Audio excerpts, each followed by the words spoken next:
Hello everybody, welcome to my channel. My name is Manan and this is the 6th episode of a series of videos I'm doing in order to help people settle in Estonia.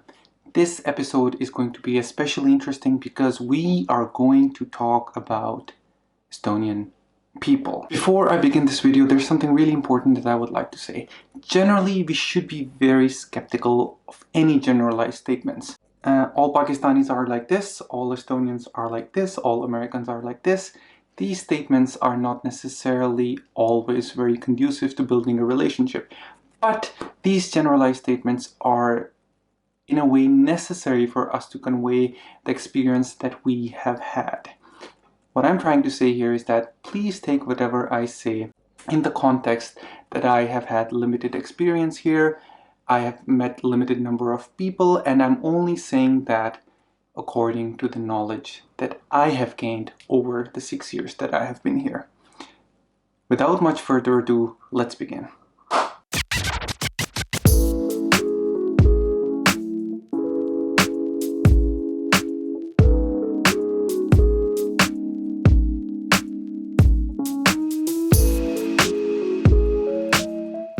Let me tell you a little short story. So, imagine you're sitting in your apartment, you're chilling, you're vibing, you're having a great time just by yourself and your family, and there is a knock on the door. You go outside and you see this big burly man who seems to be one of your neighbors, newly arrived, and he just says, can I come inside? And you say, why? And he says, I just want to have a look. He comes inside, he looks around, and he says, I kind of like this place, so I think I'm gonna be here. This is our place now. And you're like, what the hell is happening? Why is this man here? This is our place. But then the man sits down on your couch, he starts drinking your coffee, he starts watching your TV, and when you start to protest, he says, well, you're not allowed to speak your language. This is the language that we are going to speak now. And you're worried, you're concerned, and you don't know what to do. Then, after a while, there is another knock on the door.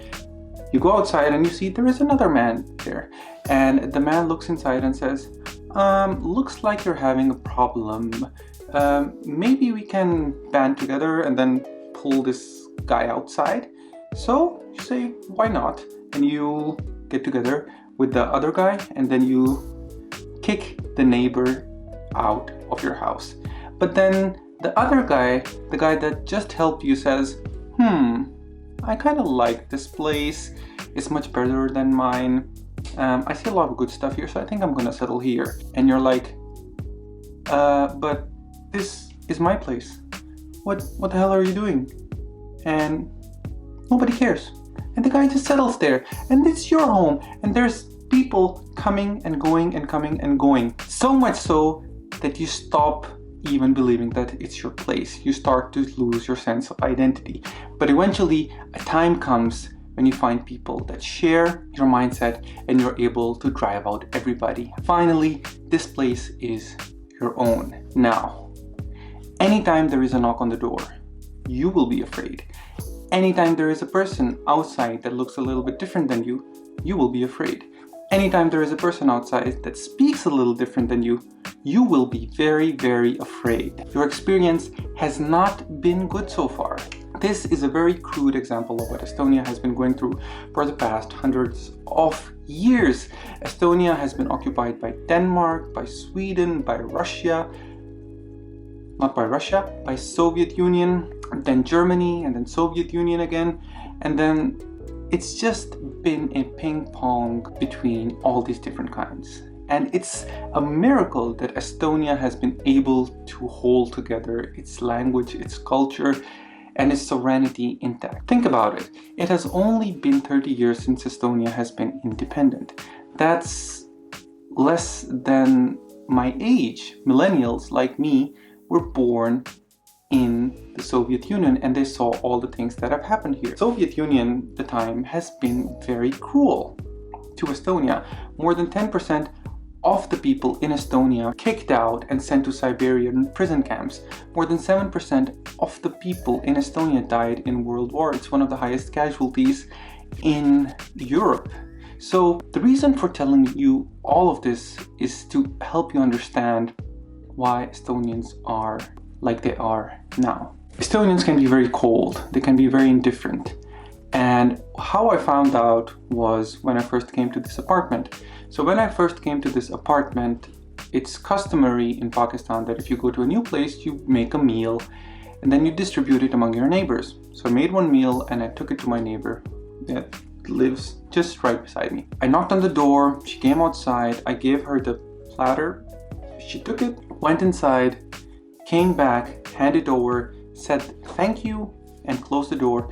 And I was there sitting like, what happened? There was no question, no inquiry, no curiosity to know who I was or where I came from, no greetings even. But fast forward 5 years of living here and communicating and talking, and she's one of the closest people that I have here in my neighborhood. I feel so confident and I trust her so much that I even give my keys to her when I'm leaving outside and if there's something that I need to do. There's so many things that we assume about people when we first meet them, but it's only to prolonged communication and time that we are able to really see who they are. And that is certainly very, very true for Estonians, because on the surface, on the very outside, they're very cold, indifferent. At times it may seem even cruel to you. Let me give you another example. So I have been going to this barber for the past 4 years almost, and it has been in the third and the fourth year, after 2 years, where we actually became really good friends who can hang out together, who can talk to each other about different things. This is certainly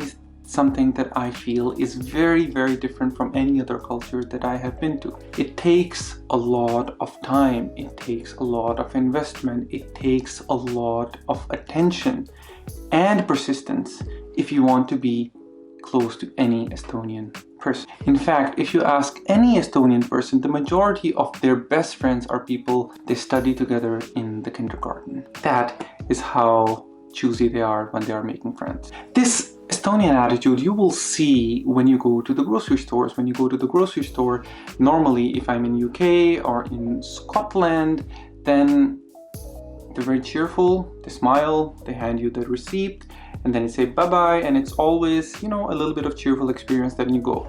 But in Estonia, it's just a stone cold answer, receipt, and then that's it. This is something that you will see when you come to Estonia and you go around. It takes a while to get used to it.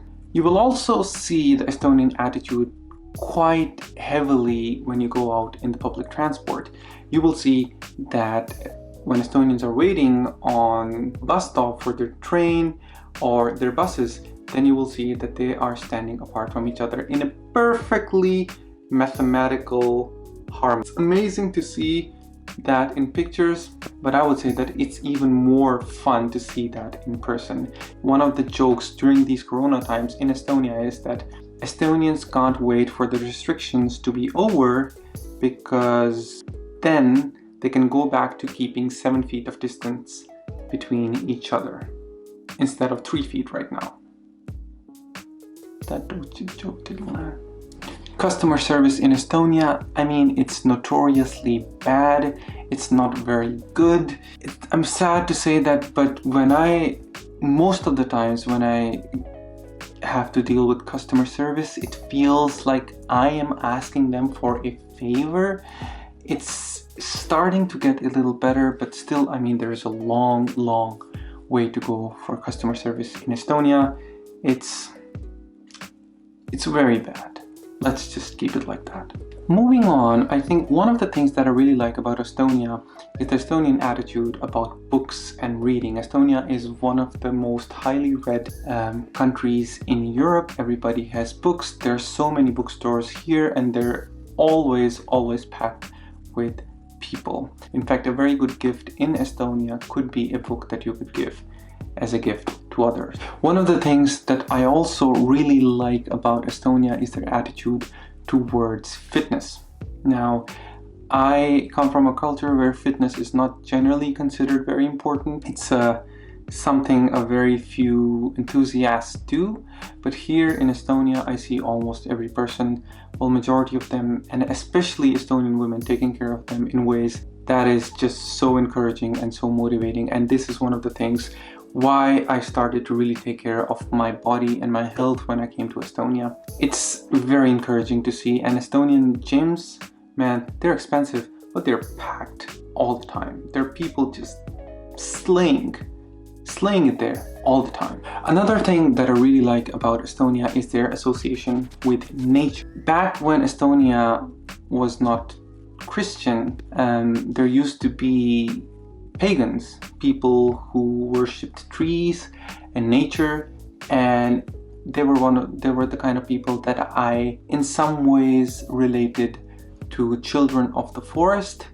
If you know about Game of Thrones, you might have seen about them. Those were the little people that lived among nature, knew magic, and they were the people responsible for making the White Walker. But what I'm saying here is that Estonians love nature, they like to be close to nature, and it's very, very good to see. Majority of the Estonian country is full of forests and nature, and it's something that I have genuinely loved about this country, their love for their nature. And finally, the last topic for this video that I would like to discuss is Estonians and alcohol. Now, Estonians have a very curious relationship with alcohol because Estonians generally can't open up. They're not very emotionally vulnerable and open, so alcohol becomes a crutch for them. It's kind of amazing to see the transformation that you see a person go through if you're out with them and they start drinking. I often joke that a drunk Estonian is a normal Estonian because they are able to talk about their feelings.